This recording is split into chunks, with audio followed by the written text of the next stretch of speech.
kasih karunia dan damai sejahtera dari Tuhan Allah Bapa kita, dan dari anaknya Tuhan Yesus Kristus menyertai kamu. Amin. Shalom, selamat pagi saudaraku. Mari kita muliakan Tuhan dengan semua pekerjaan yang baik hari ini. Dibimbing firman Tuhan dari Yehezkiel 36 ayat 27. Demikian firman Tuhan. Rohku akan kuberikan diam di dalam batinmu, dan aku akan membuat kamu hidup menurut segala ketetapanku, dan tetap berpegang pada peraturan-peraturanku, dan melakukannya. Demikianlah firman Tuhan. Saudaraku yang terkasih dalam Yesus Kristus, dalam kehidupan bersama sebagai makhluk sosial, orang-orang di bumi ini selalu terikat dengan kontrak sosial. Maka dalam kontrak sosial itu disepakatilah aturan, norma, dan etika bersama yang harus diikuti untuk menjaga harmoni, keteraturan, interaksi dalam hidup bersama sebagai orang-orang yang sudah bermartabat dan juga berbudaya. Saudara-saudaraku yang terkasih, tapi lebih daripada itu juga, ada juga aturan-aturan yang mengatur kehidupan manusia secara asasi dan hakiki, yaitu hubungannya dengan Tuhannya. Tentu akan diikutkan oleh beberapa norma, beberapa aturan, atau hukum-hukum tentang keagamaan mereka. Demikian juga kita tentunya sebagai orang yang percaya kepada Tuhan.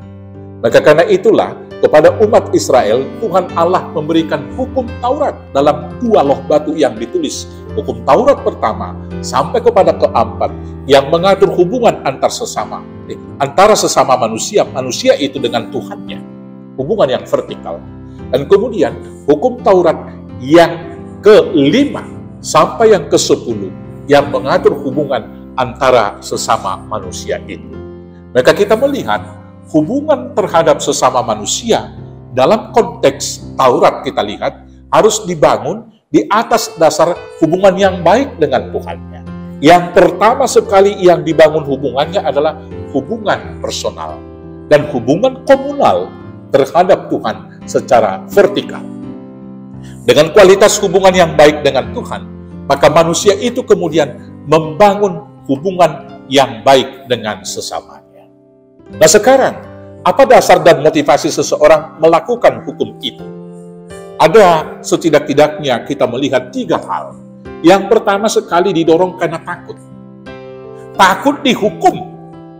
Takut kemudian dibilang orang tidak beragama. Maka dia kemudian pergi ke gereja. Takut dikatakan bahwa dia bukan orang yang tahu aturan, tidak berbudaya. Maka dia melakukan hal-hal yang standar menurut norma sosial. Supaya dia jangan dikatakan sebagai orang yang asusila. Saudara-saudaraku, orang yang demikian tidak akan murni melakukan aturan-aturan yang demikian. Di depan orang dia akan taat, tapi di belakang orang siapa yang tahu? Orang yang demikian cenderung akan jatuh kepada kemunafikan. Yang kemudian, ada juga motivasinya supaya dipuji orang. Ketika ada banyak orang, dia melakukan ibadah-ibadahnya. Ketika banyak orang, dia melakukan banyak kebaikan-kebaikan supaya dipuji-puji. Dan bahayanya ketika seseorang yang seperti ini kecewa, dia tidak akan mau lagi melakukan ibadah, kebaikan, dan semua hal-hal yang menurut ukuran-ukuran sosial dan agama baik. Karena apa? Dia merasa tidak mendapat pujian, tidak mendapat penghargaan.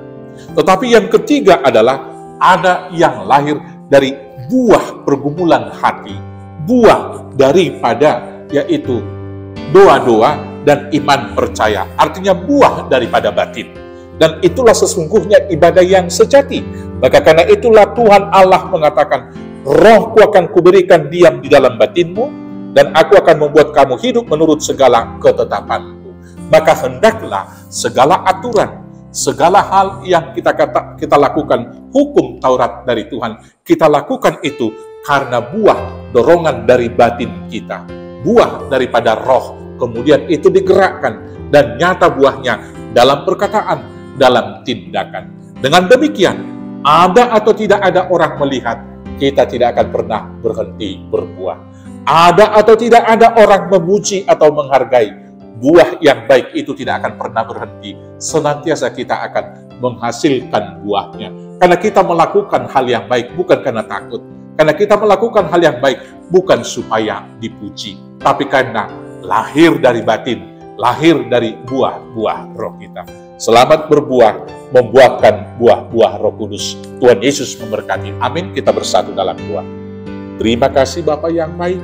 Ialah buah roh yang kami hasilkan lebat dan buahnya manis, sehingga hidup kami menjadi berkat bagi orang banyak, menjadi alat pemuliaan untuk memuji nama-Mu yang agung.